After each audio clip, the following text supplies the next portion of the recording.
उभयात्मा घुमटसार जीवकान ग्रंथराज सम्यक तो मार्गणा का प्रकरण चल रहा है। सम्यक दर्शन की अलग अलग पहलुओं की हम लोग पहचान कर ले रहे हैं। और इन पहलुओं के द्वारा सबसे पहले कथन करने की जो पद्धतियां है जिन्हें निक्षेप कहा जाता है, नाम, स्थापना, द्रव्य और भाव, इनकी अपेक्षा से वर्णन। आकाश द्रव्य जो है, उस आकाश द्रव्य की हम चर्चा कर रहे थे। नाम की अपेक्षा बड़ा सहज है, किसी का नाम आकाश रख देना या किसी वास्तु का नाम आकाश रख देना, ये नाम हो गया। स्थापना, किसी पेंटिंग में आकाश को दिखा देना, किसी चित्र में आकाश को दिखाना, ये हो जाएगा आकाश। स्थापना निक्षेप से आकाश का वर्णन हो जाएगा। या फिर शब्दों के द्वारा भी आप अगर वर्णन कर रहे हो, बहुत सुंदर बादलों से घिरा हुआ आकाश हो, किस प्रकार से लोकाकाश का वर्णन कर रहे हो, आलोकाकाश का वर्णन कर रहे हो, ये सब स्थापना शब्दों के माध्यम से हो जाएगी। तीसरा महत्वपूर्ण है द्रव्य निक्षेप। देखो, द्रव्य निक्षेप में पहली बात तो ये है कि पर्याय की अपेक्षा से वर्णन है। किसकी पर्याय? तो जिसका कथन कर रहे हैं उसकी पर्याय। बिल्कुल शांति से सुनना। और अभी जो मैं उत्तर बता रहा हूं, जो तरीका बता रहा हूं, ये सभी प्रकार के द्रव्य हो, भाव हो, सम्यक दर्शन जैसे गुण हो, उनका वर्णन, पदार्थ हो या तत्व, द्रव्य, पंचास्तिकाय, जिस किसी का भी वर्णन आप निक्षेप से करना चाहते हो, उन सब के लिए यह लागू है। द्रव्य और भाव, ये दोनों में पर्याय की अपेक्षा से वर्णन। भाव में वर्तमान पर्याय की अपेक्षा से वर्णन, द्रव्य में भूतकाल और भविष्यकाल की अपेक्षा से वर्णन। जब हम ये शब्द कहते हैं तो काल शब्द लगा रहे हैं और पर्याय शब्द लगा रहे हैं, दो चीजें महत्वपूर्ण है। वर्णन किसका करना है? आकाश का। उदाहरण में करना किसकी अपेक्षा से? आपको पर्याय की अपेक्षा से। कौन सी पर्याय? भविष्यकालीन या भूतकालीन। मतलब मुझे काल की तरफ, तो काल द्रव्य अपने आप आ गया। आ गया कि नहीं आ गया? तो काल द्रव्य आएगा तो उससे झिझकना नहीं है।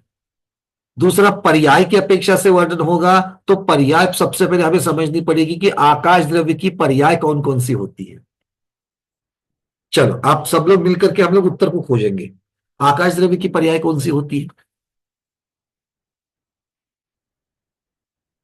सुरेश जी, आकाश द्रव्य की पर्याय।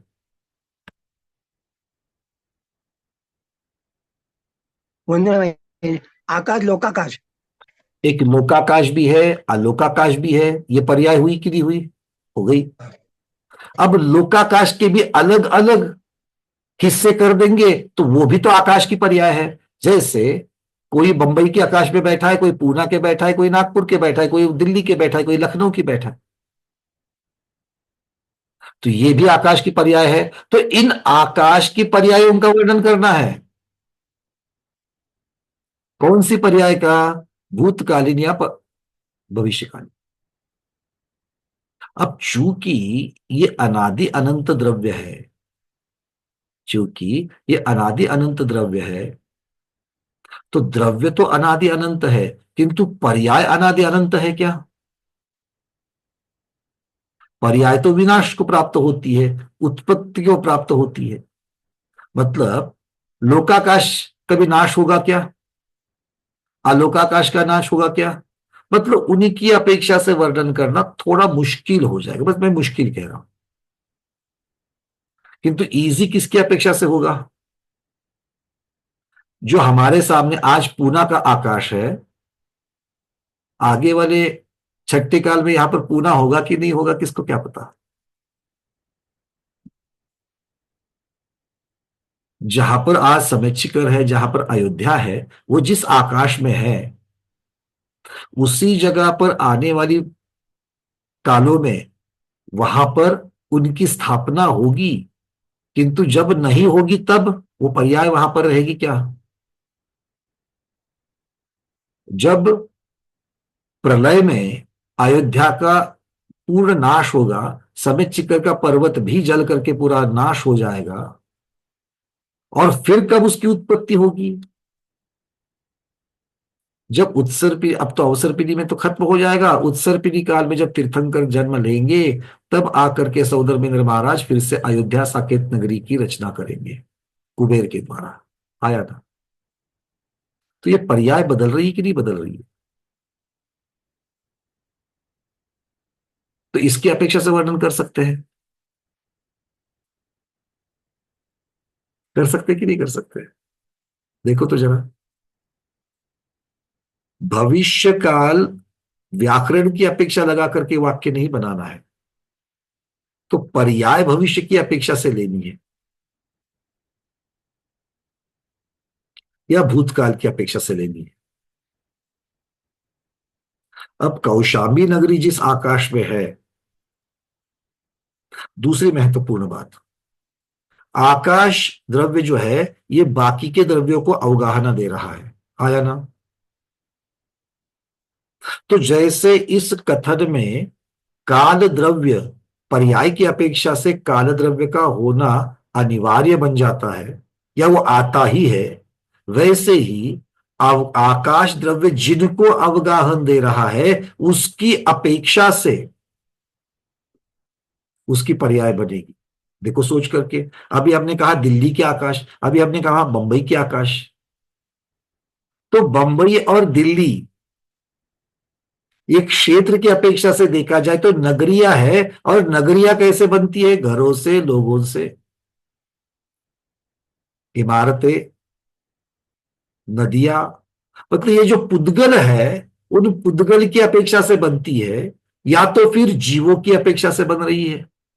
मतलब अवगाहना की अपेक्षा से जब उत्तर दे रहे हैं तो जीव द्रव्य और पुद्गल द्रव्य का भी उसमें उल्लेख होना स्वाभाविक है।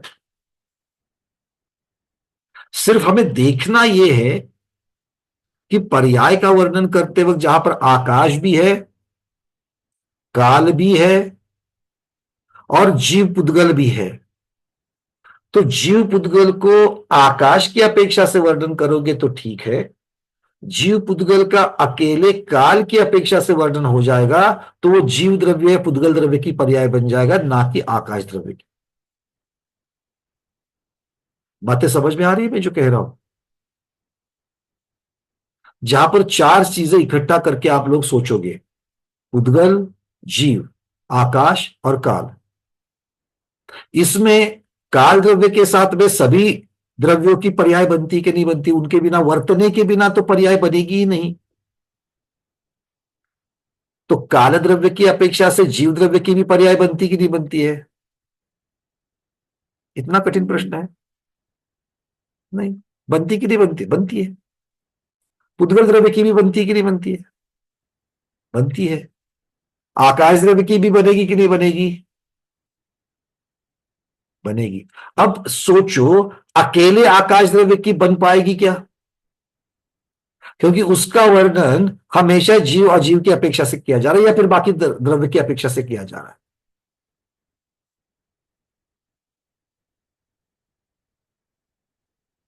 तो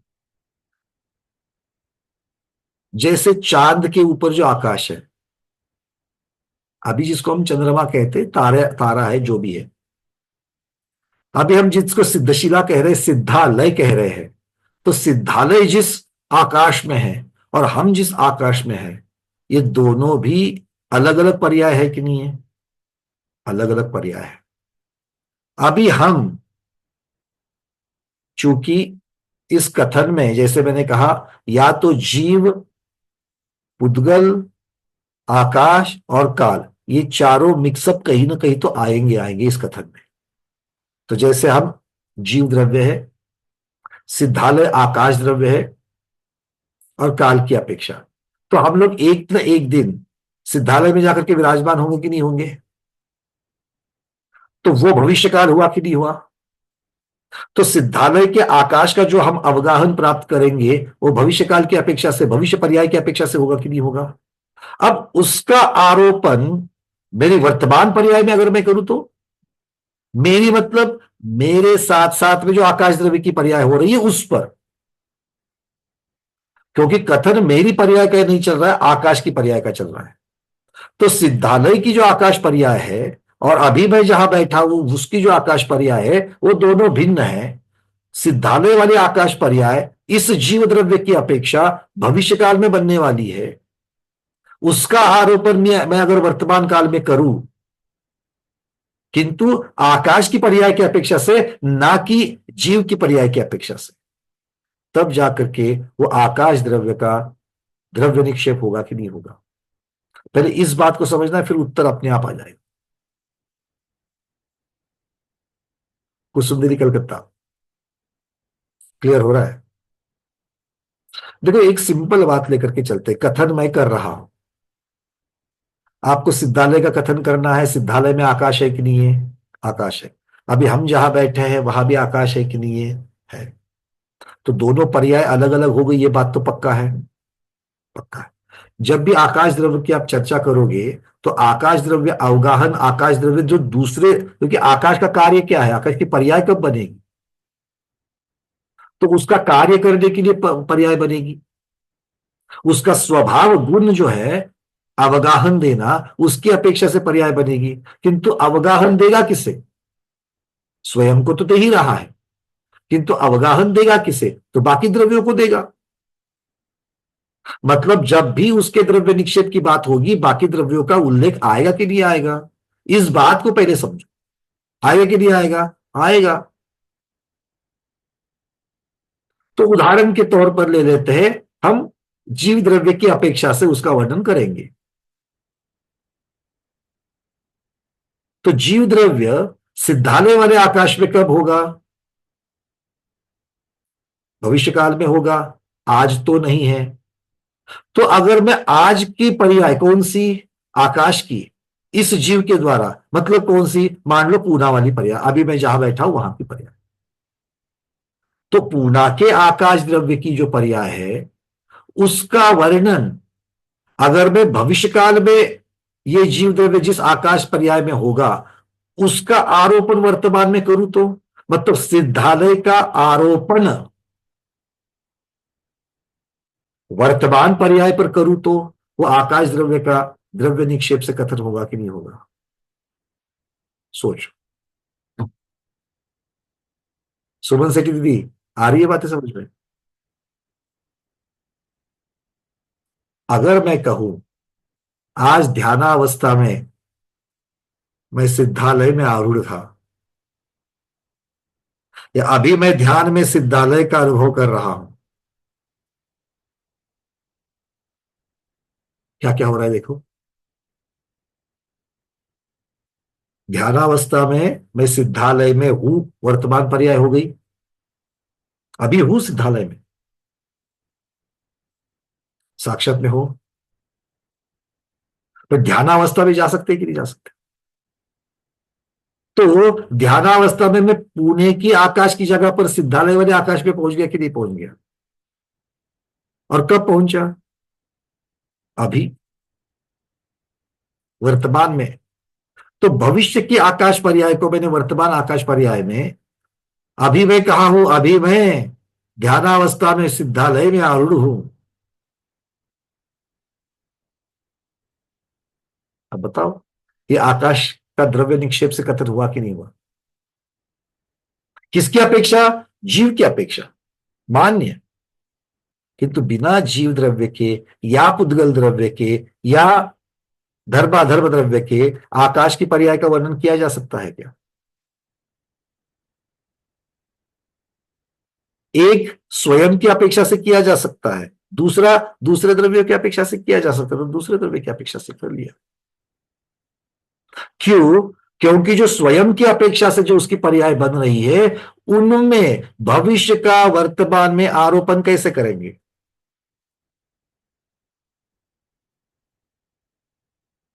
समझ लेना। क्योंकि जो समित शिखर जी के आकाश है, वो अनादिकाल से उसी की है, अनंत काल तक उसी की रहेगी। मैं सिर्फ उस एरिया का आकाश की बात कर रहा हूं, उसमें कोई बदलाव नहीं होने वाला है, क्योंकि वो अनादि अनंत है। और इसीलिए उसमें बदलाव किसकी अपेक्षा से पाए जाएंगे? काल की अपेक्षा या फिर बाकी के द्रव्यों की अपेक्षा से। इसीलिए इस प्रकार का वर्णन करना निषेध को प्राप्त नहीं होगा। समझ में आ रही है बात? अब आप लोग जो अलग अलग उदाहरण यहाँ पर चैट पे दे रहे हो, उसका एक विषय में लेता हूं, समझ लेंगे उसको भी। यहां पर आपने लिखा सुरेखा दीदी ने कि 3 जनवरी को हम अयोध्या के आकाश में थे। देखो, तो अयोध्या का आकाश, 3 जनवरी की बात आप कर रहे हो, स्वयं की अपेक्षा से कर रहे हो, तो ये पर्याय, इस कथन में पर्याय किसकी दिख रही है आपको? मुझे एक अयोध्या के आकाश की पर्याय दिख रही है और स्वयं की पर्याय 3 जनवरी की अपेक्षा से दिख रही है कि मैं उसमें हूं। पर क्या ये मेरा वर्तमान है? ये भूतकाल की जो पर्याय थी, उसका वर्तमान में आरोपण हुआ क्या? सूर्य दीदी क्लियर करना होगा आपको। अगर उसका जब तक वर्तमान में आरोपण नहीं करोगे, तब तक ये द्रव्य निक्षेप कैसे बनेगा? हाँ, ये कह सकते हो। 3 जनवरी के अयोध्या के, जिस अयोध्या के आकाश में बैठ करके हमने विधान किए थे, उस विधान की अनुभूति में अभी कर रहा हूं, उस आकाश की अनुभूति में अब कर रहा हूं।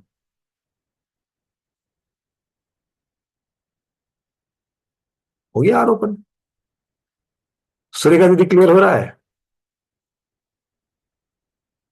देखो, तो इसका मतलब ये हो गया कि सिर्फ तब की बातें या आगे की बातें करके नहीं चलेगा, तो उसका आरोपण होना चाहिए। अब अंजलि दीदी ने लिखा है, कल नागपुर से ट्रेन निकली, आज मुंबई में पहुंच गई। ये आकाश पर्याय के भूत भविष्य की अपेक्षा से, अब आकाश, एक आकाश से निकल करके दूसरे आकाश में पहुंच गए, बट एक आकाश की पर्याय का दूसरे आकाश की पर्याय के ऊपर आरोपण हुआ क्या? वो भी वर्तमान पर्याय में।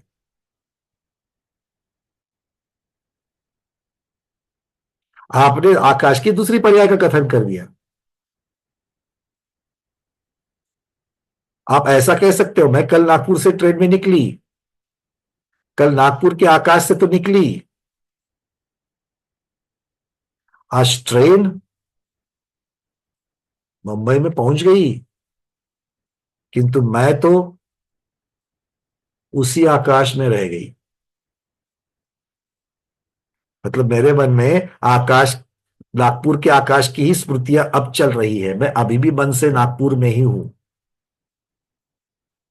ट्रेन तो मुंबई पहुंच गई, किंतु मैं अभी भी मन से नागपुर में ही हूं, मतलब नागपुर के आकाश में हूं। यहां पर नागपुर शब्द का अर्थ एक सिटी की जगह पर आकाश की, क्योंकि आकाश की पर्याय को अलग नाम कैसे देंगे, क्योंकि उसका दूसरा कोई नाम ही नहीं है वहां पर, इसलिए उस सिटी का नाम यूज कर रहा हूं। आ रही है समझ में? क्लियर हो रही है बातें? क्योंकि जिन जिन इसका निर्णय कैसे होगा कि मेरा उत्तर सही है कि नहीं, आप लोगों ने जो मुझे भेजा है, मैंने जानबूझ के उसके आंसर नहीं दिए, क्योंकि आपको समझ में आना चाहिए कि उत्तर सही कब होगा और गलत कब होगा। इसलिए आज का ये एक्सरसाइज किया गया। मुझे दूसरे से बताने की जरूरत नहीं है कि मेरा सही है कि नहीं है, मुझे स्वयं को समझना चाहिए, और उसके लिए जो जो टेस्ट पैरामीटर्स है वो मैं लगा करके दे रहा हूं। ठीक है, अभी आपने हाथ ऊपर कर लिए हैं, शायद आपके मन में कोई वाक्य बन गया है, आप क्रॉस चेक करना चाहते हो। चलो एक एक प्रश्न को ले लेते हैं पहले, अगर प्रश्न है तो बोलना, क्रॉस चेक करने के लिए मतलब नहीं बनता। सुमन सिंह दीदी बोलो। भैया जी, हम्म। आपने जो समझाया उस हिसाब से हमें ये समझ में आया कि आज यदि कोई मुनि महाराज हैं जो सम्यक शिखर जी में वर्तमान में विराजमान है, यहाँ वहां की वंदना कर रहे हैं, भविष्य में वे सम्यक शिखर जी से मोक्ष जा सकते हैं। बिल्कुल। अब मान लो वंदना करके नीचे आए, वंदना हाँ करके नीचे आए, अनुभूति अभी भी वही कर रहे हैं कि मैं कहां पर हूं। हाँ, तो वो आंख मोक्ष बंद जा करके वो सकते बोल हैं। रहे हैं मैं अभी भी स्वर्ण भद्र टूप पर हूं। अब बोलो, वो तो अभी सुबह में थे वहां पर, शाम में आने के बाद भी बोल रहे हैं नीचे मैं स्वर्ण भद्र टूप पर हूं। तो कौन से आकाश पर्याय थी उनकी? भूतकाली। तो इसमें थोड़ा क्या हो जाता है, ऊपर ऊपर तो हमें दिखता है, दो चीजें दिखती है इसमें, आकाश पर्याय की अपेक्षा से भी कथन है, और दूसरा मेरी स्वयं की पर्याय का भी कथन है। हम्म, ऐसा भी तो दिखता है कि नहीं? क्योंकि मुनि महाराज स्वर्णभद्र टूप पर जो थे, और मुनि महाराज अभी जो है, तलहटी में, तो ये उनकी भी तो पर्याय हो गई, दो पर्याय हो हाँ, गई उनकी। तो दिखते वक्त हमको ऐसा दिखेगा क्योंकि ये दिखना अनिवार्य है, क्योंकि उनकी अपेक्षा से वर्णन कर रहे हैं। तो भैया जी ठीक है ये क्लियर हो गया, बिल्कुल ठीक। ठीक। समझ में आ रही बात अब लोगों को? तो मेरा अब आगे कहना इतना ही है कि इतना ऐसे जो द्रव्य है, जैसे आकाश द्रव्य है, काल द्रव्य है, इनमें जब वर्णन हो रहा है तो किसी ना किसी की अपेक्षा से बन जाएगा। ये महत्वपूर्ण बात है और उसका निषेध नहीं किया जा सकता है। ये महत्वपूर्ण बात है, क्योंकि ये बहुत टिपिकल क्वेश्चन था ये। बाकी जीव द्रव्य की अपेक्षा से, अच्छा आप लोगों को थोड़ा सा कॉन्फिडेंस आने के लिए जीव द्रव्य की अपेक्षा से द्रव्य निक्षेप बताओ। जीव द्रव्य की अपेक्षा से द्रव्य निक्षेप का कथन, मेरा कथन द्रव्य निक्षेप की अपेक्षा से करो। कैसे कर सकोगे द्रव्य निक्षेप? मैं जीव हूं कि नहीं? पहले इसको तो हाँ बोलो। हाँ, मैं जीव हूं, तो इस जीव का कथन करना है द्रव्य निक्षेप से। अब इसके कितने सारे उदाहरण हमने देखे, टीचर का उदाहरण, पुजारी का उदाहरण, सिद्ध परमेष्टि की अपेक्षा का उदाहरण। मैं सिद्धात्मा हूं, मैं सिद्धात्मा हूं, ये द्रव्य निक्षेप कथन है कि नहीं बोलो? बिल्कुल ठीक। मधुजय निधि कह रही इंजीनियर साहब, स्टूडेंट को इंजीनियर कह रहे हैं, स्टूडेंट को डॉक्टर कह रहे हैं। या फिर अब हम तो उस स्कूल में नहीं पढ़ते फिर भी उस स्कूल के ही विद्यार्थी कहलाते हैं, तो ये भी द्रव्य निक्षेप है कि नहीं है? किरण दीदी कह रही है मैं अभी स्वाध्याय कर रही हूं, दीदी आपका भाव निक्षेप वर्णन हो गया, क्योंकि आप इस समय में, इस वर्तमान पर्याय में स्वाध्याय कर रही हो और वर्तमान पर्याय का ही कथन हो रहा है और कोई आरोपण नहीं है उसमें, ये भाव निक्षेप हो रहा। क्लियर? चलिए मीनाक्षी दीदी बोलिए। मैंने कल आकाश में काले बादल थे, इसका होगा क्या? अब बोलो, कल आकाश में काले बादल थे तो थे। हाँ, हाँ, तो वो द्रव्य द्रव्य वर्तमान की बात क्या हो रही है? वो द्रव्य निक्षेप में आएगा ना, वो भूतकाल भविष्यकाल की अपेक्षा। आप ये भी वापस वही कर रही हो आप जो कल कर रही होते। आप भूतकाल की घटना का वर्णन कर रही हो, भूतकाल की घटना का वर्तमान में आरोपण करके कहना है। जैसे भूतकाल की घटना अभी घट रही हो, भविष्यकाल की घटना अभी घट रही हो, उस पर्याय को यहां पर आप उसको कहना है। जैसे टीचर का उदाहरण देखो, हम उसको टीचर क्यों कह रहे हैं? जब सो रहे तब भी टीचर कह रहे हैं। तो टीचर की टीचिंग वाली, पढ़ाते वक्त की पर्याय उनकी कल थी और कल होने वाली भी है, अभी है क्या नहीं है तो भी मैं उनको टीचर कह रहा हूं। इस तरीके से वर्तमान में जब तक आरोपण नहीं होगा तब तक द्रव्य पर्याय, द्रव्य निक्षेप नहीं कहा जाएगा। ठीक है, चलिए सिर्फ एक बार ठीक से फिर से समझ लो, सिर्फ कल की घटना का वर्णन, सिर्फ कल होने वाली घटना का वर्णन करने से काम नहीं चलेगा। उस घटना को आज में लेकर के आना पड़ेगा, उस पर्याय को आज में लेके आना पड़ेगा। ठीक है, ये वही तारे हैं या ये तारे जो कल तारे मैंने देखे थे या कल के आकाश में जो तारे देखे थे, आज वही आकाश में तारे देख रहा हूं। चलो इस बात को देख लो, मैं छत पर सोया हूं, खुली आंखों से दिख रहा है रात में, कल जिस आकाश में मैंने तारे देखे थे आज उसी आकाश में तारे देख रहा हूं। अब क्या होगा? तारा का तो विमान यहां से वहां भ्रमण कर रहा है, तो उसकी अपेक्षा से आकाश की पर्याय उसकी बदल गई है। तो कल तारा का विमान जिस आकाश में था और अभी जब मैं देख रहा हूं तो वो तारा का विमान दूसरे आकाश में है, फिर भी उस पर्याय को मैं इस पर्याय को जोड़ करके उसका ही आरोपण करके कह रहा हूं। ठीक है, चलिए अब ये आपको थोड़ा सा इस विषय को थोड़ा समझना है, अलग अलग चीजों की प्रैक्टिस करनी है।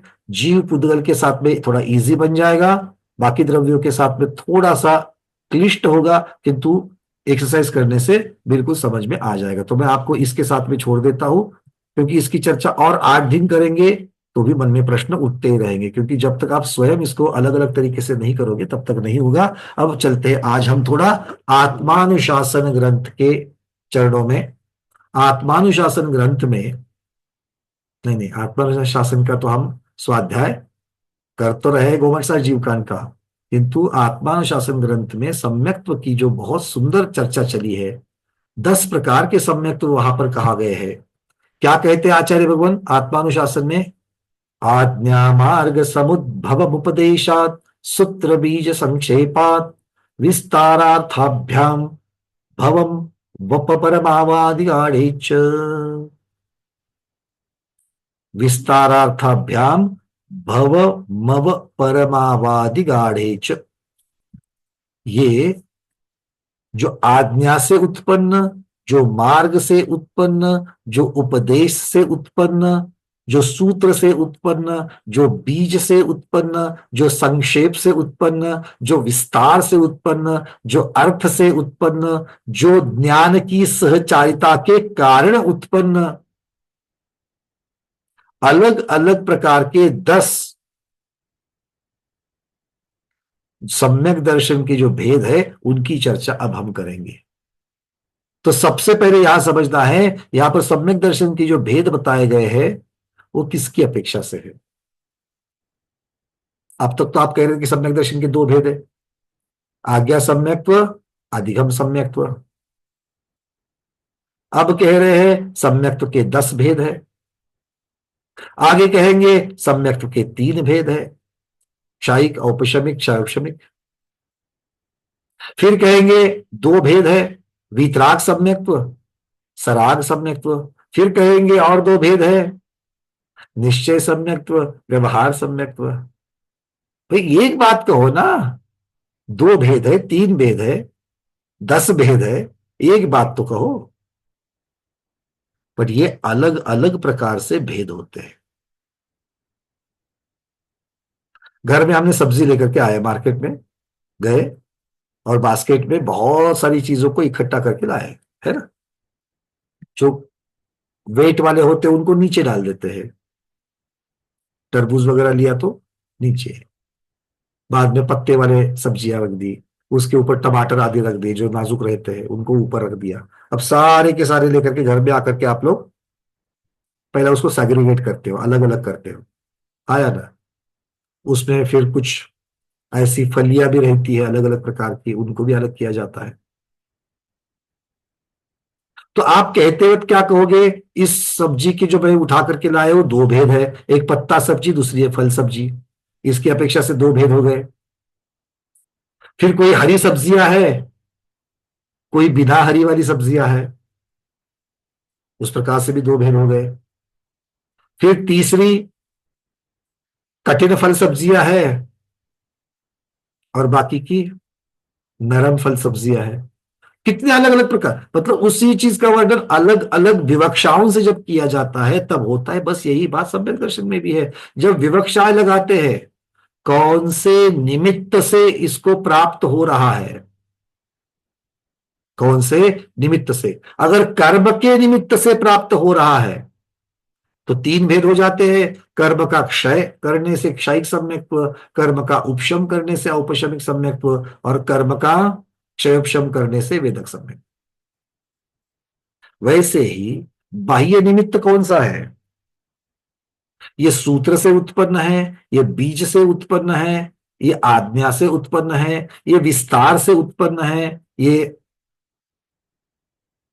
भाव से उत्पन्न है। किससे उत्पन्न है? तो उत्पत्ति के निमित्त की अपेक्षा से भी कुछ कहा जाता है। फिर कहते हैं ये इस पर्याय में, अब पर्याय की अपेक्षा से वर्णन जब करेंगे, पर्याय की अपेक्षा जब उत्पत्ति देखते हैं, तो इस पर्याय में किसी के उपदेश के द्वारा प्राप्त हुआ है या पिछला वाला ही लेकर के अपने आप प्राप्त हो गया।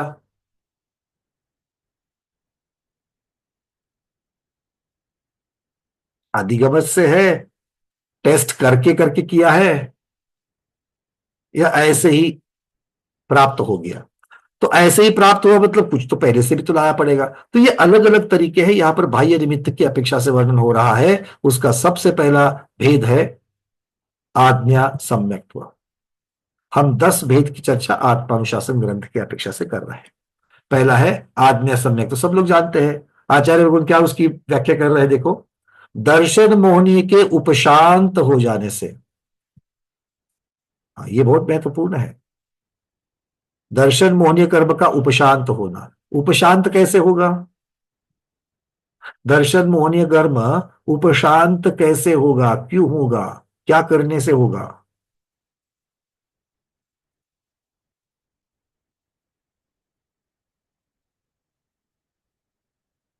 डॉक्टर मैना दीदी, उपशांत कैसे होगा? मतलब ऐसे उपशम करने से। उपशम करने से होगा। ये पूछ लो, उपशम कैसे करते हैं? क्षयोपशम। क्षयोपशम करने से उपशम होता है? नहीं नहीं नहीं। अपनी ही पूछ में अटक करके गिरना मत, क्योंकि सबसे पहले मैं गिरता हूं, बाद में आप गिरते हो, ये समझ लेना।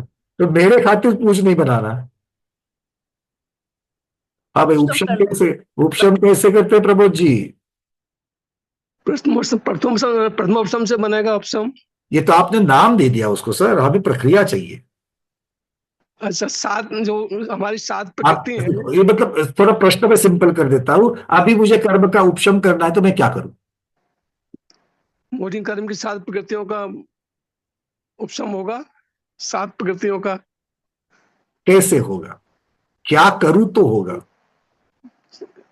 तो वो जो है उसके लिए 4-5 लब्धियां हैं, उनके माध्यम से। बिल्कुल ठीक, ये मतलब निमित्त, कुछ निमित्तों को पा करके मैं अपने परिणामों को विशुद्ध कर लूं,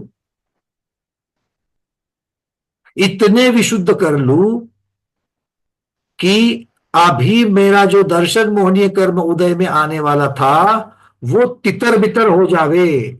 याद आ रही गुणस्थान प्ररूपना का कुछ?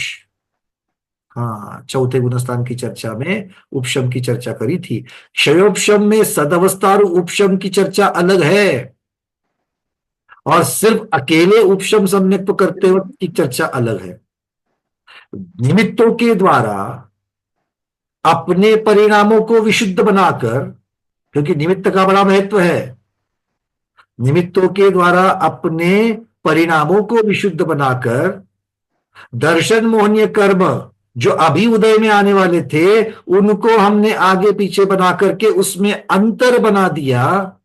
तो वो अंतर बन सकता है अंतर मुहूर्त के लिए, और उतने अंतर मुहूर्त के लिए दर्शन मोहनीय कर्म का कोई भी निषेध, कोई भी स्पर्धक उदय में नहीं आने की वजह से मेरा श्रद्धान निर्मल होता है। उसी को उपशम सम्यक्त्व कहा है। प्रैक्टिकल मार्ग महत्वपूर्ण है, पढ़ने से नहीं होगा। तो अगर आपको दिन भर में कभी भी निर्मल सम्यक्त्व की आवश्यकता है तो क्या करना चाहिए?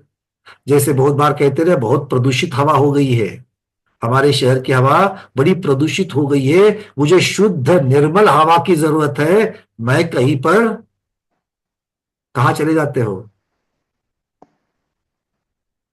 भीड़ भाड़े वाले इलाके में चले जाते हो, या पर्वत के ऊपर निकल करके कई माउंटेन्स में चले जाकर के शुद्ध हवा का आनंद लेते हो, है ना?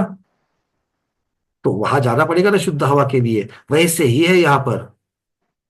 तो दिन में अगर आपको कभी लगे कि हमको हमारा सम्यक दर्शन निर्मल भाव करने, अंतर मुहूर्त के लिए सही, मुझे निर्मल भाव चाहिए, बिल्कुल निर्मल, तो क्या करेंगे? नहीं, उसके लिए माउंटेन्स में जाने की जरूरत नहीं है, पर्वत पर चढ़ने की जरूरत नहीं है, घर में बैठे बैठे हो जाएगा। निमित्त पालो, कौन सा निमित्त है? देशना का निमित्त है। पारस चैनल लगा लिया, जिनवानी चैनल लगा लिया, यूट्यूब लगा लिया, साक्षात जूम पर बैठ गए, कहीं ना कहीं तो गुरुओं की, भगवंतों की वाणी कान पर आ रही है। उस निमित्त से अपने मन की विशुद्धि बढ़ गई। विशुद्धि इतनी बढ़नी चाहिए कि अब जो मेरा श्रद्धान मलिन करने के लिए जो जो उदय में आने वाला था वो तितर बितर होकर के आगे वाले अंतर मुहूर्त के लिए कोई भी मैं बिल्कुल प्योर सम्यक दृष्टि बन करके बैठ जाओ, उपशम हो जाएगा। क्लियर है? हाँ, पर बात इतनी भी सरल नहीं है, क्योंकि एक प्रथमोपशम होने के बाद फिर से प्रथमोपशम होने के लिए बीच में असंख्यात वर्ष, मिनिमम असंख्यात वर्ष, पहले का असंख्यातवा भाग वर्ष, मतलब असंख्यात वर्ष जाने चाहिए, तब जाके ये कर सकते हो। ठीक है ना? एक कथन करने के लिए उपशम की चर्चा करी थी हमने, बट साक्षात में ये नहीं हो पाएगा। बट कम से कम चलवल आगार को तो कम कर सकते हो। तो आचार्य भगवान यहां पर कह रहे हैं कि दर्शन मोहनीय के उपशांत हो जाने से, अर्थात यहां पर यह बात हो रही है कि कुछ निमित्त ऐसे मिल गए कि उनकी अपेक्षा से हमारे दर्शन मोहनीय कर्म जो है अब थोड़ा सा शांत है, उपशांत हो गया है। उपशांत मतलब कुछ पुरुषार्थ पूर्वक उसको शांत किया गया है, ये यहां कहना कहना चाह रहे हैं। और ऐसा होने से ग्रंथ श्रवण के बिना ही, मतलब जिनवानी में क्या लिखा है, इस उपदेश को पाए बिना ही केवल वीतराग भगवान की आज्ञा से उत्पन्न होने वाला जो तत्व श्रद्धान है वो आज्ञा सम्यक्त्व है। बस और कुछ नहीं है, मेरा केवली भगवान के सिवा और कहीं पर विश्वास नहीं है, ये उनकी वाणी है, नमोस्तु भगवान, ये सर आंखों पर ऐसा ही होता है और कुछ नहीं हो सकता। अच्छा, तीर्थंकर 24 होते हैं, हाँ या ना बोलने किसी की प्राज्ञा ही नहीं है, हाँ ही बोल रहे हो सब लोग। क्यों? आदिनाथ भगवान से लेकर महावीर भगवान तक बैठे थे। हाँ, अब आदिनाथ भगवान का जन्म हो गया, उनके पांचों कल्याणक हो गए, तो भी आप जिंदा हो, और फिर बीच में काम चला गया, फिर आदित्यनाथ भगवान हुए, तब भी आप जिंदा थे, वही पर्याय आपकी चल रही है। फिर शंभुनाथ भगवान, तो आपने अपनी आंखों से 24 तीर्थंकर होते हुए देखे हैं, और इसलिए इतना पक्का बोल रहे हो कि हाँ 24 तीर्थंकर होते, उससे कम ज्यादा नहीं होते। क्यों चंद्रप्रभा दीदी, क्या है? देखा तीर्थंकर भगवान को? नहीं देखा। अच्छा, मंदिर जी में जाकर के चौबीसी की दर्शन करते हो, करते कि नहीं करते हो? एक साथ चौबीसी की मूर्ति बनी हुई है, प्रतिमा जी बनी हुई है, उसकी दर्शन करते हैं। तो वो दर्शन करते मन में कभी ऐसा विचार आया क्या, इसमें 25 क्यों नहीं बने, इसमें 7-8 ही होने चाहिए थे, इतने क्यों बनाए? ऐसा नहीं आता। क्यों? क्योंकि हमने मान लिया है तीर्थंकर 24 ही होते। अच्छा, उसके बाद में 72 प्रतिमा वाली भी हमको मूर्ति मिल गई, जिसमें 3 भगवान बीच में खड़े हैं, बाकी के सब छोटे छोटे छोटे दिखाए हैं। तो तत्काल हमने कहा 3 24 ही भगवान की मूर्ति है। और अगर हमारे फल्टन वगैरह जैसी जगह पर अगर आप जाओगे, तो प्राचीन 100 125 150 वर्ष पुराने प्राचीन जो प्रतिमाएं बनी हैं, आपको एक ही जगह पर 720 तीर्थंकरों की प्रतिमा दिखेगी। तो देखते आप कहोगे ये तो 30 24 भगवान की प्रतिमा है। ये सब आपने कैसे बोल दिया? याद आ रहा है आपको? आप पूर्व धातकी में पैदा हुए थे, तो वहां पर कितने तीर्थंकर के थे? वो ऐरावत क्षेत्र, पुष्करात के पश्चिम पुष्करात के ऐरावत, मीनाक्षी दीदी आप पश्चिम पुष्करात के ऐरावत में थी ना? याद आ रहा है क्या? वहां पर कितने तीर्थंकरों के समोसर देखे थे? कुछ नहीं आ रहा है। ये कैसे मान लिया? केवली भगवान की वाणी जो गुरुओं के द्वारा प्राप्त हुई, जो जिनवानी ग्रंथों के द्वारा प्राप्त हो गई, उसको हमने कितना मान लिया है। अब सोचो, थोड़ा सा अंतर देखकर, अंदर खुद के अंदर झांक के देखो, कितना मान दिया है, कितना माना है आपने कि वो 24 ही होते हैं। अगर कल कोई आकर के बता दे वे कि 24 नहीं 25 होते हैं, मानोगे? वैसे कोई शक्यता तो नहीं है कि गुरु ऐसा कहे कि अब तक जो कहा वो सब झूठ था, आप आज से 25 तीर्थंकर मान लेना। कोई गुरु कहेंगे और आप मान लोगे, कोई कहेंगे तो, है ना? तो ये मतलब क्या कह रहे, देखो, वीतराग भगवान की आज्ञा, मतलब उनकी वाणी के ऊपर जो दृढ़ श्रद्धान है, उसकी अपेक्षा से मानना आज्ञा सम्यक्त्व है। सुदर्शन वेल को देखा है क्या? नहीं। फिर पंचकल्याणक में पांडुशिला पर चढ़ करके भगवान, देखा है पांडुशिला का अभिषेक? नहीं। फिर आप कैसे किया? भगवान के समोसरों को देखा है क्या? इस पर्याय में जो याद आ रहा है, जैसे बचपन में कौन से बेंच पर बैठते थे, स्कूल में जाएंगे, अच्छा यही बेंच था जिसके पर मैं बैठता था, ये वही रूम है जिस पर हमारी प्रिंसिपल बैठती थी। ये जितना पक्का बोलते हो, उतना ही समोसर में बैठ करके भगवान की वाणी को मैंने साक्षात श्रवण किया है, ऐसा बोल सकोगे क्या? नहीं, इस भाव में नहीं देखा है। तो भी समोसर की रचना करते हो कि नहीं करते हो? पंचकल्याणक में जो समोसर की रचना नाटककार ने बनी है, उसको हाथ जोड़ करके नमोस्तु करते कि नहीं करते हो? क्यों? उसको कैसे मान लेते हो? कैसे मान लेते हो? आज्ञा सम्यक्त से मान लेते हैं। तो जो चीजें हमने अब इस पर्याय में साक्षात देखी नहीं है, और ना ही उसके बारे में हमें हमारी कोई स्मृति है, धारणा है, तो भी हम लोग उसको मान रहे हैं, तो वो एक ही तरीका है, आज्ञा सम्यक्त से मानना। आचार्य भगवान कह रहे हैं, अर्थात शास्त्राभ्यास के बिना यदि किसी, अब यहां तो और भी आगे चल करके, मतलब आपने पढ़ा भी नहीं है, ध्यान से समझ लेना। क्योंकि अब तक हम जो आज्ञा सम्यक्त की संक्षिप्तता से, जब आज्ञा सम्यक्त और अधिगम सम्यक्त ये दो ही भेद कर रहे थे, तब आज्ञा सम्यक्त की परिभाषा थोड़ी सी अलग थी, ध्यान से सुनना। और अब चूंकि हम सूक्ष्मता में उतर करके उन दो के ही 10 कर रहे हैं,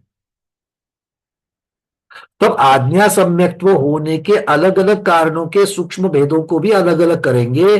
और इसीलिए यहां पर आज्ञा सम्यक्त्व में शास्त्र को पढ़े बिना, अभी उदाहरण जो दे रहे थे हमने, शास्त्र का गुरुमुख से सुना, ये सारी चीजें बोल रहे थे, यहां पर उन चीजों को भी नहीं ले रहे आचार्य भगवान आत्मानुशासन ग्रंथ में। वो कह रहे कि शास्त्र को पढ़े बिना, गुरुमुख से सुने बिना, फिर भी हमारा कुछ श्रद्धान है। अब इसको कैसे पकड़े? बचपन का कुछ याद आ रहा है क्या?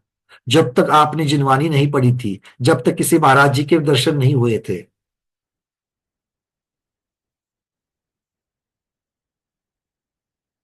तब भी हम लोग मंदिर जी में जाकर के जय बोले तो जय करते थे। हो सकता है माँ ने, दादी ने, नानी ने, पिता ने, किसी ने तो, या बड़े भाई बहन किसी ने तो बताया होगा, पर हमने मान तो ले लिया। तो ये आचार्य भगवान कह रहे, इससे भी परे होकर सूक्ष्मता में उतर करके वो कह रहे हैं, शास्त्राभ्यास के बिना भी यदि किसी जीव को सर्वज्ञ देव की आज्ञा पर ही निश्चल श्रद्धान हो जावे कि ये जिनेन्द्र चूंकि सर्वदोष रहित वीतराग भगवान है, केवल ज्ञान सहित होने से सर्वज्ञ है, अतः ये अन्यथा उपदेश नहीं दे सकते, इनके जो वचन है वो सर्वथा सत्य ही है, ऐसा दृढ़ विश्वास हो जाने का नाम ही आज्ञा सम्यक्त्व है। चूंकि ये जिनेन्द्र की आज्ञा मात्र से, उनकी वाणी से उत्पन्न हुआ है, इसीलिए इसे आज्ञा सम्यक्त्व कह रहे हैं। तो यहां पर जो आत्मानुशासन ग्रंथ में आज्ञा सम्यक्त्व की जो व्याख्या की है, क्योंकि सूक्ष्मता में जाकर के उसी एक चीज के अनेक अनेक भेद किए गए हैं, इसीलिए उन भेदों की उत्पत्ति, जिनवानी का पढ़ना आदि को निकाल करके यहां पर आज्ञा सम्यक्त्व की व्याख्या की है। इसको समझना, झगड़ा नहीं करना कि भाई वहां तो आज्ञा सम्यक्त्व में जिनवानी की जो बात है उस पर विश्वास रखना, भले हमने देखा नहीं हो, इसको आज्ञा सम्यक्त्व कहा था, या तो जिनवानी को पढ़े बिना ही कह रहे हैं। तो ये आज्ञा सम्यक्त्व हमारा एक भव से दूसरे भव में जा सकता है। क्यों? क्योंकि आज्ञा सम्यक्त्व से मेरा मिथ्या ज्ञान सम्यक ज्ञान हुआ है, और वो सम्यक ज्ञान मेरे साथ में जाएगा। क्लियर है? अगर कोई सम्यक दृष्टि का मिथ्या दृष्टि होकर के भी जाएगा देवगति में, उसको कोई ना कोई निमित्त बन करके फिर वो मिथ्यात्व सम्यक में बदल करके फिर वो ज्ञान जो है सम्यक ज्ञान बन सकता है। तो इस प्रकार से ये हमारे साथ हमारा गुण करके रह सकता है। अब दूसरा है मार्ग सम्यक्त्व। दूसरा है मार्ग सम्यक्त्व। मार्ग का अर्थ क्या होता है? मोक्ष मार्ग, रत्नत्रय की एकता, यही बात होगी। अब देखते परिभाषा में आचार्य भगवान क्या कह रहे हैं आत्मानुशासन में। जो मार्ग के द्वारा उत्पन्न हुआ है, मार्ग की वजह से उत्पन्न हुआ है, तो मार्ग की अपेक्षा कथन क्या करते देखें, ग्रंथों के अर्थ विस्तार पूर्वक श्रेय किए बिना ही मतलब यहां पर भी जिनवानी नहीं पड़ी है, जिनवानी तो पड़ी नहीं है, और दर्शन मोह के उपशम से कल्याणकारी रत्नत्रय स्वरूप मोक्ष मार्ग पर श्रद्धान होना मार्ग सम्यक्त्व है। हमें यहां पर दो तीन पीढ़ियों के पहले आपके घर में जो दादी परदादी आदि जो थे, जिनको पढ़ना लिखना शायद नहीं आता था, उन्होंने साक्षात तो कोई ग्रंथ नहीं पढ़े थे, किंतु उन्होंने अपनी माँ दादी नानी को देखते हुए, पिता को देखते हुए, या फिर सामने निग्रंथ दिगंबर मुनि महाराज की चर्या को देखते हुए उस पर जो श्रद्धान किया था, जो सामने प्रैक्टिकल रत्नत्रय मार्ग उनको जो दिख रहा था, उस पर जो उन्होंने श्रद्धान करके स्वयं प्रतिमाओं को धारण किया था, ऐसे वो आपके पास उदाहरण है कि नहीं है? हमारे पास तो बिल्कुल साक्षात उदाहरण है हमारी परदादी का। उनको बताने के लिए ना उनकी कोई सासू माँ थी, ना ससुर जी थे, जल्दी से चले गए थे, और न उनके पिता पति का भी देहांत, 17 की उम्र की 17 थी तब उनका देहांत हो गया। गुरुओं को देखते देखते देखते 7वीं प्रतिभा तक पहुंच गए थे। अच्छा, ऐसा नहीं कि 7वीं प्रतिभा होने तक कोई अभ्यास नहीं था, किंतु शुरुआत की अपेक्षा जो हो रही है, तब तो कोई उनका पठन पाठन नहीं था। तब उन्होंने गुरुओं को देख करके, शांति सागर जी महाराज को देख करके, उन्होंने अपनी चर्या को उस प्रकार से बना लिया। शांति सागर महाराज अभक्ष नहीं खा रहे, शांति सागर महाराज रात्रि में भोजन नहीं कर रहे हैं, शांति सागर महाराज हर वक्त सामाई में बैठ रहे हैं। शांति सागर महाराज, मैं उदाहरण ले रहा हूं शांति सागर महाराज का सिर्फ, उनको देख करके कितने जीवों ने व्रत को तो धारण किया है, क्या महाव्रत को धारण करते हुए दीक्षा को लिया कि नहीं लिया? तो इस प्रकार से ये मार्ग सम्यक्त्व कहा जाता है। आचार्य भगवत कहते हैं कि इस प्रकार के सम्यक्त्व में, अर्थात मार्ग सम्यक्त्व में, जीव सम्यक दर्शन ज्ञान चारित्र स्वरूप मोक्ष मार्ग को हितकर समझ करके उस पर दृढ़ श्रद्धान कर लेता है। इसलिए मोक्ष मार्ग में उत्पन्न हुआ जो श्रद्धान है वो मार्ग समुद्भव सम्यक दर्शन कहा जाता है। इसका नाम क्या कह रहे हैं? मार्ग समुद्भव। मार्ग के द्वारा, रत्नत्रय मार्ग के द्वारा उत्पन्न हुआ श्रद्धा। यहां पर भी शास्त्राभ्यास का कोई विवक्षा नहीं है, उसकी विवक्षा यहां पर नहीं है। अब चलते हैं तीसरे भेद की तरफ। अब आता है उपदेश सम्यक्त्व। अब देखो इन्होंने कितने छोटे छोटे, जिनवानी के द्वारा, जिनवानी को पढ़ करके भी जो हमें सम्यक्त्व होता है उसके भी इन्होंने कितने छोटे छोटे भेद किए हैं। सबसे पहला उपदेश सम्यक्त्व रखा। अब उपदेश सम्यक्त्व में क्या कहते हैं? 63 शलाका पुरुषों के पुराण का उपदेश प्राप्त होने से जो सम्यक्त्व प्रकट होता है, भक्ति मार्ग से जो सम्यक्त्व प्रकट हो रहा है, वो उपदेश सम्यक दर्शन है, ऐसा गणधर देव ने बताया है।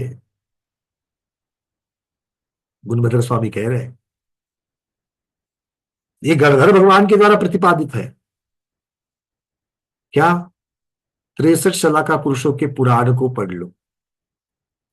आप 16 का व्रत क्यों ले रहे हो? अच्छा, सुगंध दशमी का व्रत क्यों करते हो? जरा कोई बताएगा जिन्होंने जिन्होंने किया है, सुगंध दशमी का व्रत क्यों किया? बड़ा पॉपुलर व्रत है ये, है कि नहीं? क्यों किया? 16 कारण के व्रत क्यों करते हो? दशलक्षण के व्रत क्यों करते हो? कथाएं सुनी कि नहीं सुनी? पहले दुर्गंधा थी, क्यों दुर्गंधा बनी थी? महाराज जी के ऊपर उनका नग्न दिगंबर देह देख करके उसके ऊपर थूक दिया था, घृणा करती थी। तो इस प्रकार से अशुभ भावों को बांध करके पता नहीं कहाँ कहाँ गई, और जब वो थोड़ा सा कर्म शांत हो गया तब जाकर के दुर्गंधा, पूरे शरीर से दुर्गंधित ऐसी वो पुत्री जन्मी थी। फिर कर्म धर्म संयोग से मुनि महाराज का सानिध्य प्राप्त होता है, और फिर उससे छूटने का उपाय सुगंध दशमी का व्रत, शीतलनाथ भगवान की पूजन वगैरह करके फिर वो प्राप्त करती है ना? इससे क्या आपको प्रेरणा मिली? प्रेरणा मिलती कि नहीं मिलती? बिल्कुल मिलती है। इसीलिए तो व्रत को धारण करते हैं।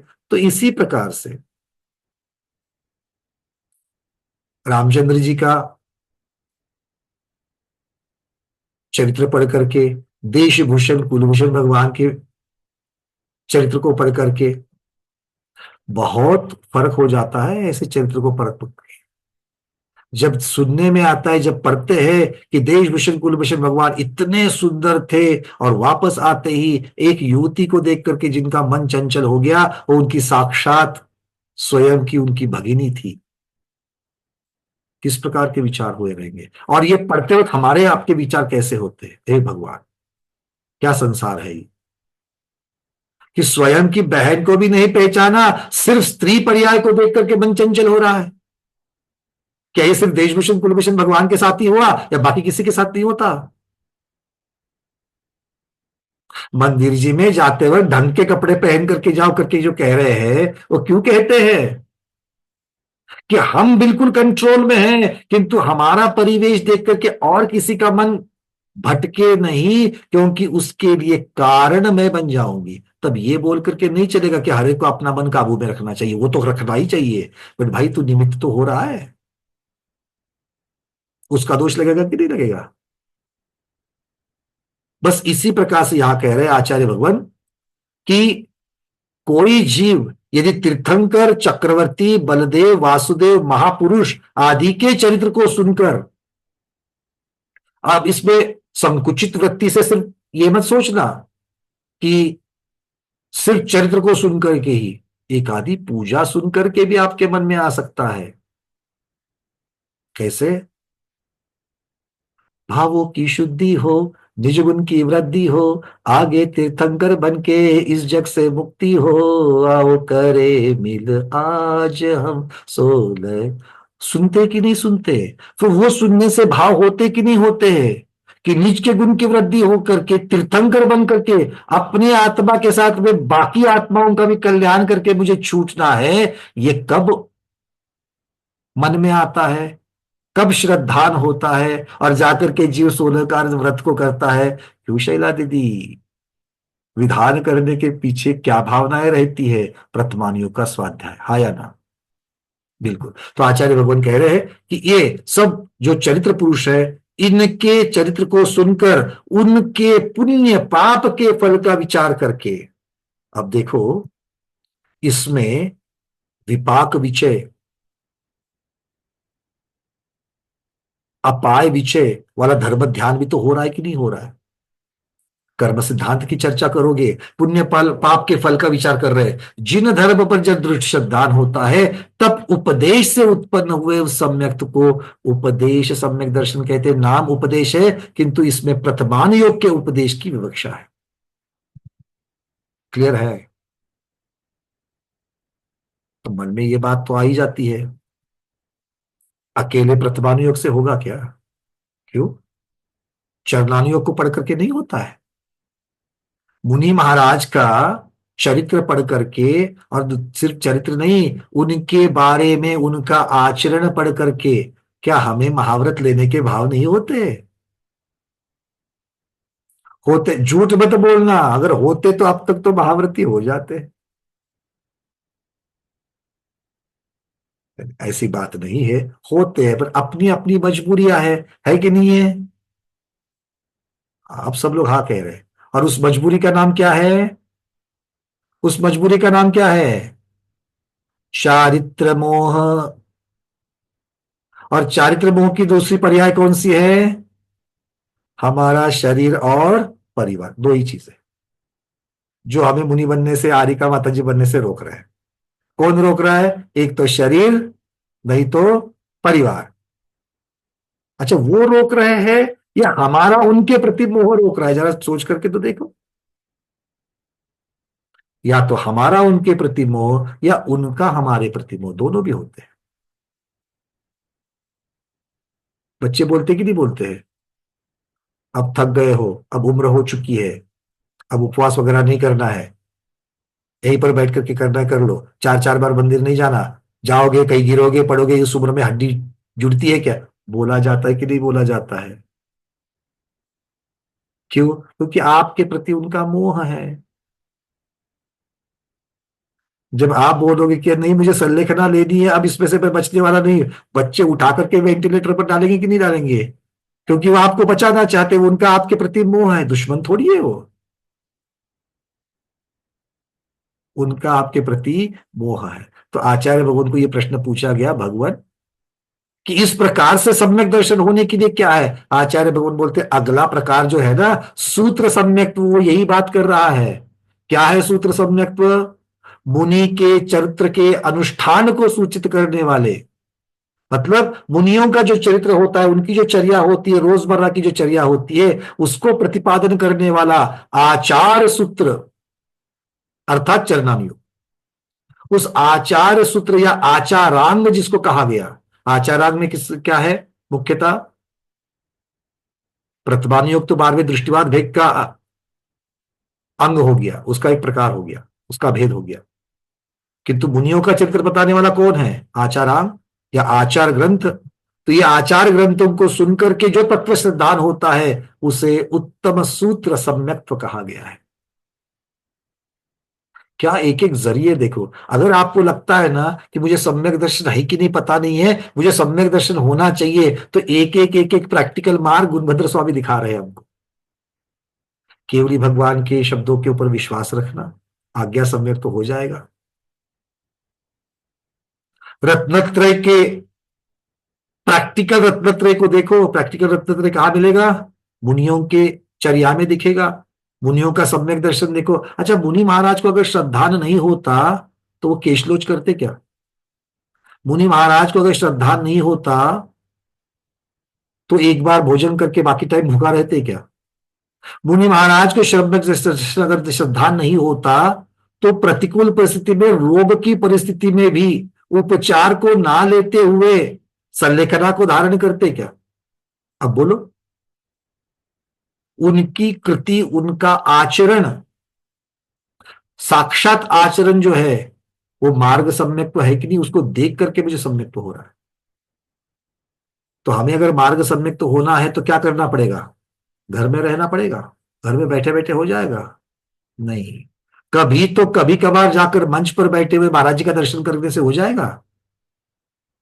हाँ, मैं जिनवानी और पारस में दिन भर प्रवचन सुनता हूं, इतने मात्र से हो जाएगा? आपको मुनि की चर्या दिखाई देती है वहां पर?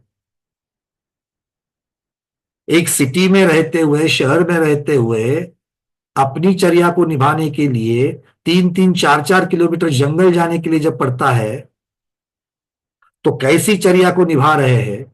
भीड़ में चलते हुए, साथ में एक श्रावक है, भीड़ में चल रहे हैं, रास्ते पर पूरी ट्रैफिक है और साइड से चलते हुए जा रहे हैं महाराज जी। नग्नता का जो परिचय सहन कर रहे हैं, वो उसकी अनुभूति, ध्यान से सुनना, उसकी अनुभूति सिर्फ प्रवचन सुनते वक्त या तो मंच से या तो पारस जिनवानी के ऊपर होगी क्या? नहीं होगी।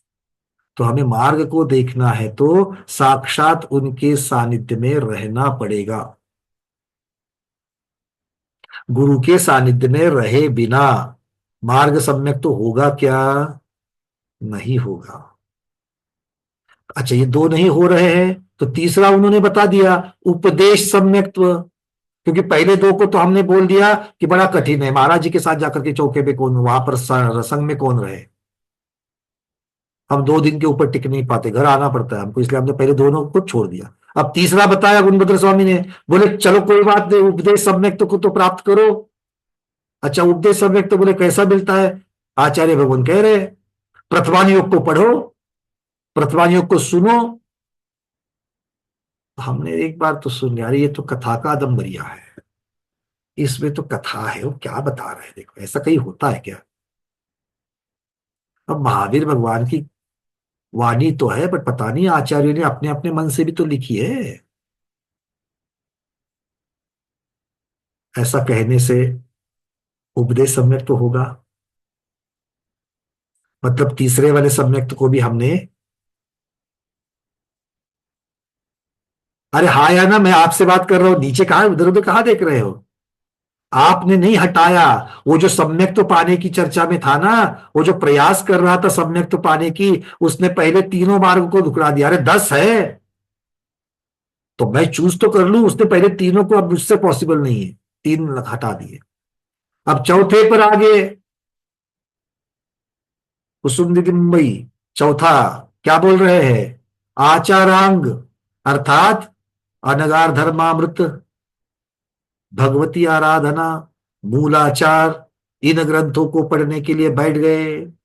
क्योंकि आचार्य भगवान गुणभद्र स्वामी कह रहे हैं आचारांग वाले ग्रंथों को पढ़ो, मुनिचर्या के ग्रंथों को पढ़ो। उन ग्रंथों को पढ़ करके, अर्थात चरणान योग के ग्रंथ, मूलाचार आदि में वर्णित मुनियों के जो महाव्रत चारित्र को सुनकर जो तत्व रुचि उत्पन्न होती है, उसे सूत्र सम्यक दर्शन कहा। तो सूत्र सम्यक दर्शन को पाने का प्रयास करना शुरू कर लिया। और पहले ही प्रकरण में, अरे बाप रे, महाव्रतों में ये सारा करना पड़ता है? नहीं भाई, अभी तो मैं गृहस्थ हूं, गृहस्थ की अपेक्षा से ठीक हूं, जब मुनि बन जाऊंगा तब मूलाचार को पढ़ लूंगा। तो मूलाचार को भी साइड में कर लिया। तो मूलाचार को साइड में करने से सूत्र सम्यक तो मिलेगा क्या? नहीं, मतलब चौथे उपाय को भी हमने साइड में कर लिया। तो गुणभद्र स्वामी बोले चलो कोई बात नहीं है। क्योंकि गुणभद्र स्वामी को मालूम है ना, ये जो सामने बैठे वो कौन है? साड़ी के दुकान में जाने वाले ग्राहक है, कि जिनके पास पहले से अगर कुछ है या नहीं है तो भी एक लेनी है तो 10 को निकालने के लिए बोलेंगे, और नया बताओ, और लेटेस्ट बताओ। इसलिए पहले चारों प्रकार के सम्यक को साइड में रख दिया। अब महाराज जी और दिखाओ, और कोई, आपने तो बोला था 10 है, पांचवें प्रकार को बताओ। तो गुणभद्र स्वामी भी बढ़िया से पेशेंस रखते हुए पांचवे को बता रहे हैं। क्या है पांचवा? बीज सम्यक्त्व। अब चूंकि प्रथमानुयोग से बात नहीं बनी, चरणानुयोग से बात नहीं बनी, तो अब उन्होंने कर्णानुयोग वाला अस्त्र निकाल दिया। तो आचार्य गुणभद्र स्वामी कह रहे हैं कर्णानुयोग से संबंधित गणित आदि की प्रधानता से वर्णित दुर्गम तत्वों का ज्ञान सर्वसाधारण जीव के लिए दुर्लभ है, किंतु उसे प्राप्त करके जो तत्व श्रद्धान होता है वह बीज सम्यक्त्व है। अर्थात गुरुभद्र स्वामी क्या कह रहे हैं? गोमटसार जीवकांड जैसे ग्रंथ को ले लो, उसमें जीव समास आदि में बहुत सुंदर सुंदर गणित का वर्णन आ गया है। तत्वार्थ सूत्र को ले लो, अनुयोग द्वारों का वर्णन ले लो, सिद्धांत ग्रंथों को ले लो। अच्छा, उसको तो बाजू में कर दिया। पहले आत्मानुशासन के श्लोक 11 से 14, सबसे पहले आत्मानुशासन ग्रंथ के 11वें से 14वें श्लोक किन्हीं बीज पदों के निमित्त से, क्योंकि आत्मानुशासन में भी इस प्रकार का दुर्लभ गणित बताया गया है जैसे गोमटसार आदि में है। तो हमारे ग्राहक कौन से ग्राहक? सम्यक दर्शन को खरीदने आए हैं हुए ग्राहक, स्वाध्यायी। गणित का नाम सुनते ही उन्होंने साइड में रख दिया, इसको साइड कर लो।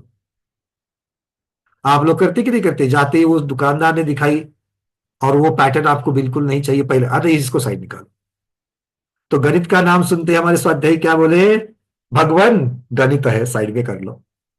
और हम देखेंगे भी नहीं। हमने अनुभव किया है, पंकज भैया एक बार बैठे थे बताने के लिए, एक हफ्ता भर हम लोगों ने उनको कैसे झेला है हमको मालूम है। जब जाकर के जीव समास प्रवृत्ति खत्म हो गई और बाद में फिर वो अवगाहना वगैरह जैसे बाहर निकल करके थोड़ा सा उन्होंने पर्याप्ति वगैरह की चर्चा करी, तो भी हमारे थोड़ी सांस में सांस आ गई थी। अब वापस आप उसी की चर्चा क्यों कर रहे हो? भगवान ये भी ठीक नहीं, अगला वाला दिखाओ। तो ये कौन सा था? बीज सम्यक्त्व। तो बीज सम्यक्त्व में किसकी चर्चा? कर्णान योग के गणित आदि दुर्लभ ज्ञान की चर्चा के द्वारा जो सब उनको देखकर तत्वों के प्रति रुचि उत्पन्न होती है। हमारे आचार्य भगवंतों ने इतने ज्ञान, और ये ज्ञान कहां से आया है? उनका स्वयं का नहीं है, ये तो केवली भगवान की वाणी से उतरा हुआ ज्ञान है। तो केवली भगवान जो सर्वज्ञ है, हितोपदेशी है, वो जो तत्व बता रहे हैं उनमें मुझे रुचि उत्पन्न होनी चाहिए कि जिन्हों की वाणी के द्वारा इस प्रकार के दुर्लभ दुर्लभ चीजों को आता है, भेदाद अनु गणित आज जो चीज आती है उस पर मुझे होना चाहिए। चलो कोई बात नहीं, बीज सम्यक्त की बात हो गई। गुणभद्र स्वामी छठा सम्यक्त बता रहे हैं, संक्षेप सम्यक्त। कौन सा है? संक्षेप सम्यक्त। भगवान ये थोड़ा सा नाम से ही लग रहा है कि शायद पट जाए। संक्षेप में है, विस्तार में नहीं है, संक्षेप में है। तो आचार्य भगवान उसकी व्याख्या बता रहे हैं, जो भव्य जीव आदि पदार्थों के स्वरूप को संक्षेप से जान करके तत्व श्रद्धान कर लेता है, वो संक्षेप सम्यक दर्शन प्राप्त कर लेता है। मतलब ज्यादा डिटेल्स में नहीं जाना, थोड़ा बहुत बता दिया, अच्छा ऐसा है, उससे मुझे तत्व के प्रति रुचि हो गई। तो ये 7वां थोड़ा सा लग रहा है, इसको शॉर्टलिस्ट कर सकते हैं, ऐसा सोच करके हमारे ग्राहक क्या कह रहे हैं। हाँ, क्योंकि शॉर्ट में कहा पढ़ना है, तत्वार्थ सूत्र को, क्योंकि पूछा गया गुणभद्र स्वामी को कि भाई सिद्धांत ग्रंथ में हमें शॉर्ट में, आप बोल रहे हैं संक्षेप में लेना है, तो संक्षेप वाला कोई ग्रंथ तत्वार्थ सूत्र कहते ही, अरे तत्वार्थ सूत्र तो हम हर रोज पढ़ते हैं महाराज जी, कोई प्रॉब्लम ही नहीं है, तत्वार्थ सूत्र हम लोग हर रोज पढ़ते हैं। तत्वार्थ सूत्र पढ़ने से तत्वों में रुचि उत्पन्न हुई क्या? हो सकती है, हुई क्या ये बात की बात है। क्यों? क्यों उनकी तत्वार्थ सूत्र को पूरा का पूरा बोलने के लिए 20 मिनट लगते हैं, और हमारे पास उतना समय नहीं महाराज। लघु तत्वार्थ सूत्र है क्या कोई? 5 मिनट में लघु तत्वार्थ सूत्र बोल करके निकल जाएंगे। तो आचार्य भगवान कह रहे हैं, सूत्र तत्वार्थ ग्रंथ सिद्धांत ग्रंथ रूप द्रव्यानुयोग के द्वारा पदार्थों को संक्षेप से ही जानकर जो तत्व रुचि प्रकट हो जाती है, उस संक्षेप ज्ञान की अपेक्षा संक्षेप सम्यक दर्शन कहा गया है। पर ये थोड़ा सा, जो हमारे बैठे हैं ना, आप नहीं, जो हमारे कौन बैठे हुए हैं, हाँ वो जो संक्षेप वाले ग्राहक बैठे हैं ना, वो संक्षेप वाले ग्राहक, उनको मन में बड़ा अच्छा लगा, कुछ ना कुछ तो मिल रहा है, 7वें नंबर पर आए थे, अब तो 3 ही बचे हैं, तो भाई महाराज जी को शॉर्टलिस्ट करना, साइड में रख देना, अगला वाला दिखाओ। तो इसमें क्या था, हाँ द्रव्यानुयोग महाराज जी हमको मालूम है, 6 द्रव्य, हर द्रव्य पर्याय गुण सहित रहता है, संक्षेप में उतना मालूम है, बस ठीक है, उसमें सामान्य विशेष अब ज्यादा उसके अंदर मत उतरो, आपने संक्षेप बोला, हमको संक्षेप मालूम है। अच्छा, भूगोल के बारे में करना योग में आपको भूगोल, हाँ महाराज जी पूरा जैन भूगोल मालूम है, ऊर्ध्व लोक मध्य लोक वो सब मालूम है। अच्छा, अंतर्द्वीपज वो सब नहीं, कुबो भूमि नहीं, पाताल वो नहीं पूछना महाराज जी, संक्षेप संक्षेप में हमको मालूम हो गया, हम जम्बूद्वीप में रहते हैं, जम्बूद्वीप का भरत क्षेत्र आर्यखंड वो मालूम, चलो उससे आगे नहीं पूछना, उतना संक्षेप में हमको मालूम। अच्छा, वो द्रव्यानुयोग में 7 तत्व के नाम बड़े, बिल्कुल आप जितना चाहिए हम बता सकते महाराज जी, जीव आजीव आश्रय सोमवार बंध मोक्ष, वो सब बता सकते, कोई प्रॉब्लम नहीं। अच्छा, भावाश्रय द्रव्याश्रय ये क्या, ये मत पूछो महाराज, संक्षेप में बोला तो संक्षेप में मालूम है, उतना ही मालूम है, ज्यादा डिटेल्स में नहीं जाना, हम संक्षेप में ही जानना चाहते हैं। अच्छा, द्रव्य बंध भाव नहीं, निर्जरा, निर्जरा का द्रव्य, निषेक, स्पर्धक, महाराज जी वो सब नहीं, संक्षेप में चाहिए, संक्षेप में ले लिया, साइड में रख दो इसको, तो संक्षेप सम्यक को साइड में रखा गया है, 7 नंबर का है, सबको समझ में आया कि नहीं आया? हाँ, ये काम में आने वाला है ये, चलो अभी 8वीं की तरफ चलते हैं। अब संक्षेप में जब एक आ गया, तो दूसरा विस्तार में आएगा ही आएगा। महाराज बोले भैया मैं अपने पास जो है वो दिखा तो दूं, आपको लेना है कि नहीं लेना, आपके पास है। तो उन्होंने दिखाया, अगला कौन सा है, विस्तार सम्यक्त्व यहां पर, अच्छा 6 ही हो गए थे मेरे ख्याल से, 6ठा संक्षेप था, 7वां विस्तार है, तो 7वें को विस्तार वाले को लाया, तो विस्तार वाले को ला करके आचार्य भगवान उसकी व्याख्या कर रहे हैं, क्योंकि दिखाया है गुणभद्र स्वामी दिखा रहे, तो देखना तो पड़ेगा ना सुभद्रा दीदी, ऐसा ही डायरेक्टली कैसे ना बोलेंगे, पहले उसको समझ तो लेते हैं, है ना। तो जो जीव 12 अंग को पढ़ करके तत्व श्रद्धानी होता है, उसको विस्तार सम्यक दर्शन होता है महाराज। 12 के 12 द्वादशांग को पढ़ने की बात कर रहे हो, यहां पर पे धरसेन आचार्य महाराज को अंश के भी अंश का ज्ञान था, और वो उन्होंने पुष्पदत्त भूतबली महाराज को बताया, और उसको विस्तार करते करते करते धवला षटगंडागम की अपेक्षा से विस्तार होते होते होते आज इतने ग्रंथ बन गए हैं कि आचार्य भगवंत सुविधि सागर जी महाराज कह रहे हैं कि अगर मैं लगातार बचपन 8 वर्ष के बाद में अगर लगातार मैं उन ग्रंथों को पढ़ना शुरू करूं, तो 100 वर्ष की उम्र तक एक भव में 8 वर्ष से लेकर के 100 वर्ष की उम्र तक एक भव में सारे ग्रंथ पढ़ करके पूरे नहीं हो गए, ऐसे साक्षात प्रकांड पंडित आचार्य विद्यासागर जी महाराज कह रहे हैं, जिन्होंने 1500 से ज्यादा ग्रंथों को स्कैन करवा करके, उनकी प्रेरणा से स्कैनिंग करवा करके पांडुलिपियों आदि हस्तलिखितों के द्वारा नए नए ग्रंथों का प्रकाशन किया गया। वो महाराज जी कह रहे कि एक बार में सारे ग्रंथ पढ़ने के लिए नहीं होंगे। पूज्य बड़ी माता जी को 70 वर्ष की दीक्षा के पश्चात जब हमने कुछ प्रश्न पूछते हैं तो बहुत सारे के उत्तर मिलते हैं। एक आध दूसरे को माता जी कहती है, पंकज जी ये हमने पढ़ा नहीं, अभी बहुत कुछ पढ़ने का बाकी है। अब 70 वर्षों के बाद में माता जी कहती कि बहुत कुछ पढ़ने का बाकी है। किसका? वो अंश के अंश जो धरसेन महाराज ने दिया था, उसके साथ में हमारे कुनकुन स्वामी जो विदेह क्षेत्र से लेकर के आकर के प्राभुत, वो तो और भी बात, उसको पढ़ने बैठे तो हमारा दिमाग ही चकरा जाता है। जो पूरा का पूरा व्यवहार से पढ़ के गए थे और निश्चय में पढ़ने से पूरा उल्टा ही कर दिया उन्होंने। इसलिए अध्यात्म को पढ़ने के लिए बैठे तो बात, मतलब आप तो कह रहे कि पूरे के पूरे द्वादशांग को, महाराज जी हम तो नमो, हाँ मुझे द्वादशांग को अर्घ्य चढ़ाने के लिए बोलिए, चाहिए तो श्रुत स्कंद का विधान कर लो, अकेले नहीं सब स्वाध्यायों को लेकर के कर लो, किंतु महाराज जी द्वादशांग को पढ़ने वाली बात मत करना। तो हम विस्तार सम्यक्त को भी नहीं ले पाए, साइड में चला गया। अगला कौन सा है? अर्थ सम्यक्त्व।